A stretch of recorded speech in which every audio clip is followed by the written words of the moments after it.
Say, give it up for Justin Cole.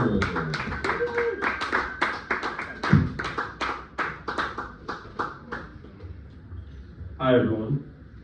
Is it too late to talk about the World Cup? I'm like, it was last month, but I feel like it's still relevant. Viva España. Fuck Argentina and Messi. I'm just gonna put that out there. You know, I believe that we will win. I believe that we will win. I never believed we would win because I'm a realist. It's so funny. Like every 4 years, us Americans, we get caught in this like media campaign with the World Cup because it's the only time we care about soccer. And of course, we disrespect the rest of the world by calling it soccer and not football. But every 4 years, we get caught up in the media cycle and the hype, and we're so convinced that we're really going to go far and we're going to win it all, just to lose to a team in the quarterfinals or the round of 16 that's the size of Belgium or France. It's quite pathetic. So yeah, I didn't get to go see a game. I went to Boston, made a little trip there. I saw France play Morocco in the quarterfinals. I think it was nice. But back here in the city, there were multiple times where I was like telling myself, you should go to a watch party and go outside and be around people. But like, I'm actually a native New Yorker. I was born and raised in the city, so I deal with tourists enough and their bullshit and how loud they are and all that other stuff. So I was like, fuck that. So time after time, I just chose to stay at home and lay in my bed and be able to fat, lazy fuck. And I enjoyed myself. I'm not feeling guilty about that. And I had the AC blaring, chilling. We all felt the heat wave when that was around back in June and July. It was blaring. I was enjoying myself. So, you know, with that, take that, all you fucking Europeans. Go suck it. All you Europeans, and you know, Canadians can get this work as well. You guys love to shit and dunk on Americans every chance you get. Now look at yourselves. You're complaining about it being 30 degrees Celsius. You're pathetic. Seriously, go enjoy your climate change and your global warming. I don't want to hear it. And it's so funny as well. I remember seeing all these videos of like Europeans who came over to America to watch the World Cup, and they're being interviewed, and like they're being asked, like, what did you like about America? What did you enjoy? It's like never something you would actually think is the answer, like, oh, the geography, the national parks, how vast it is, the most freedom, more guns, whatever other bullshit we're propagandized about.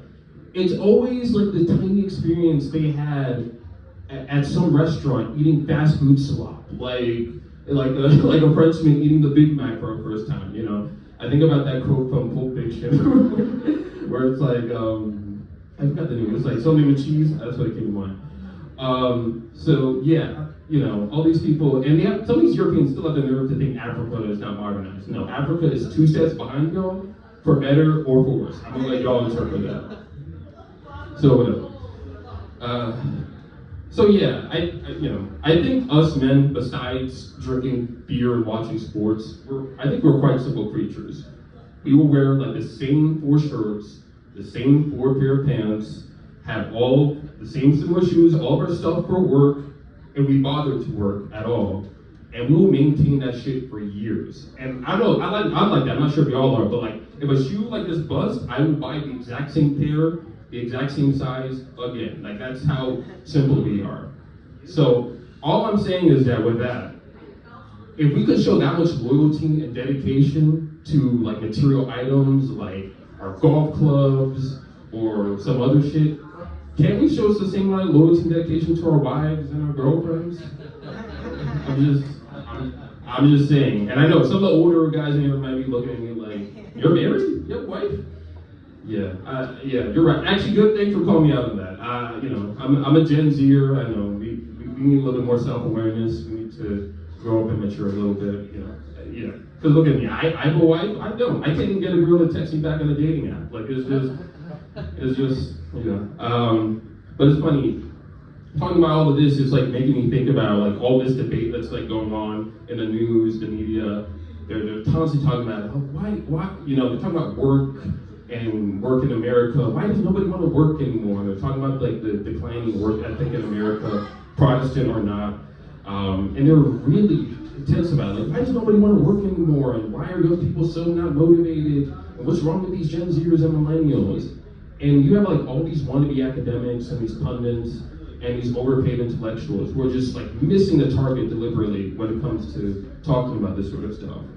And I'm just gonna keep it very simple, right? I'm 25. When my grandfather was my age, and mind you, he was born in a different country, wasn't born here. I'm his age, he already had a bunch of kids and was married, right? And he was a lawyer, just for context, all right? He had plenty of motivation to get up and go to work in the morning. Like think about it. Like if your kid comes to you and says, "Daddy, I'm hungry," you're not gonna just hand it like a half-empty bottle of beer and tell him to go chug it. Like, no, you're gonna go to work. But me, it's like, I'm 25, I'm chronically unemployed, I live with my parents, and I have 2 dogs. Like, where is the motivation? Like, where? The only thing I have motivation for are the simple things in life. Like going to the grocery store and cleaning up after my dogs. And, you know, like scratching that like little area between my balls and my ass crack. Like that little area you're talking about, it's like a landing strip, like you could build a strip mall on it a little bit. Like that's the only thing I have motivation for, right? And I don't mind it. I'm enjoying the simple things in life. The things that require absolutely no effort. All right, yeah, I'll keep it at that. Thank you. More time to just roll, everybody. The area between the balls and the asshole is known as the gooch, or the grundle, the taint,